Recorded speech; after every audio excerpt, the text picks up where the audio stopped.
Welcome to Liberty Revealed, the only show where you will learn about all things liberty. Your host for the show is a registered libertarian who's been involved in politics for more than 25 years. He has a passion for teaching others about the concept of personal liberty. Please welcome your host, Mike Mahoney. Welcome back to another episode of Liberty Revealed with me, your host, Mike Mahoney. Today I want to discuss how I believe libertarians should change their approach to running for office. So if you're a libertarian candidate for office anywhere in the country, you should pay attention to what I'm about to tell you. We live in a society where there are many ideologies on the political spectrum. We have two major political parties here in the United States and a multitude of smaller parties, including the Libertarian Party. It is important to remember that even members of the same party will see the issues differently. There's just nothing as a political party where every member agrees on every part of the party's platform. It just doesn't exist.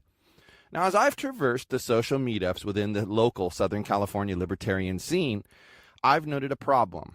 I've noted the same problem on Facebook pages and groups frequented by libertarians. So tell me, what's up with the all or nothing philosophies you libertarian candidates have? Any candidate from any party that thinks they will run for office and if elected, change things to their way of thinking is completely out of touch with reality. There has to be a process wherein that person who won the election convinces others that their ideas are worthy of consideration. The hard work begins upon winning the election. This is exactly what I want to discuss today. I believe very strongly in libertarian values. In my opinion, a libertarian government would afford the best society possible. It would make us all happier and more prosperous. So why am I arguing against an all or nothing stance, you might ask? Well, I feel that the only way to slowly change the world to a libertarian viewpoint is to take things one step at a time. This is where my recommendations that follow come from. Libertarian candidates need to be realistic in their platform choices. When I ran for Orange County Board of Supervisors, I did a lot of research, attended meetings, and I spoke to potential constituents, and then I came away with what the people feel is most important. One of the big issues was homelessness and another was crime. Both of these are directly addressed by libertarian ideas. As I researched the homeless issue, I determined two major things.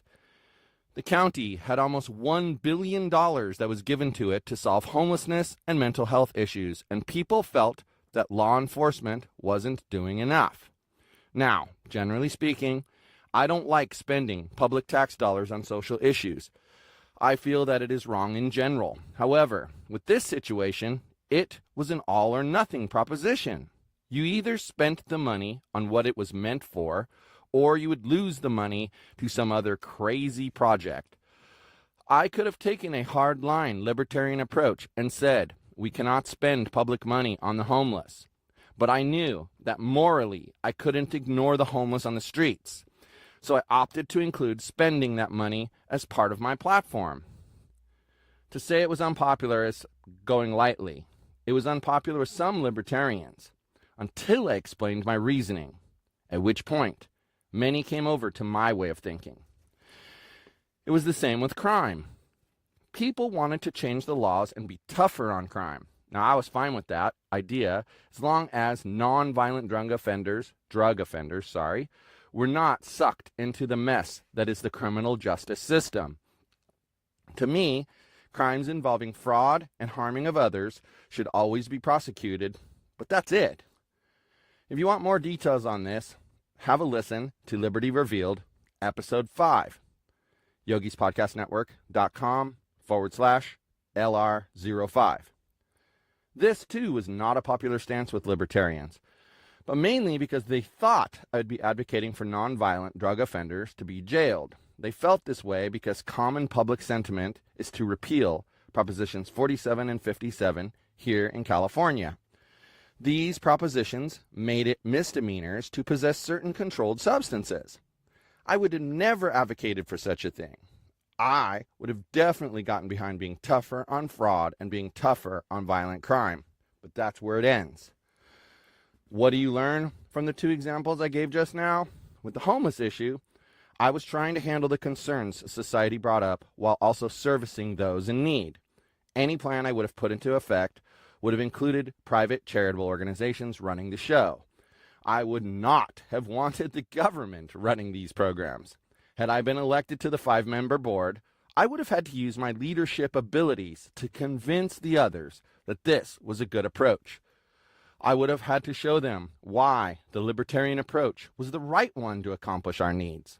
Eventually, I could have convinced 2 people to vote my way, and since you just have to learn to count to 3 to pass resolutions on the Board of Supervisors, I would have gotten my program into place. This is what libertarian candidates seem to miss. You can attempt to do the all or nothing approach, but the majority of those in society don't think like you and I do.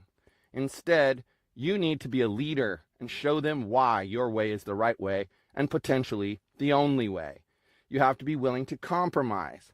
Had I been elected to the Board of Supervisors, the first thing I would have done was immediately review my staffing needs, and then I would have cut down the staff to a reasonable size. I would have argued with my colleagues that they should do the same. In this way, I would have begun advocating for smaller government. With a small victory, such as reducing staff size, I could have shown my colleagues the real cost savings associated with the staff cuts and could potentially convince them to make cuts elsewhere in the government. By taking a one-step-at-a-time approach, I could have begun the path towards making county government smaller and agiler. If libertarians want to see their beliefs propagated to the current system, we have to show strong leadership. They will have to look for small victories and use those to show others how their ideas worked for the better. By taking things one step at a time, they will be able to effect many changes over the course of their time in office. There is no way to make sweeping changes all at once without some sort of revolution, and that is not something I want to see as a libertarian. If you are a libertarian and you are running for office, please consider the approach I've outlined. Stay true to your beliefs. Vote against tax increases and increasing the size of government. Do your research on the issues. Compromise where needed. We must not come off as the extremist party, and we are in danger of that when we take an all-or-nothing approach.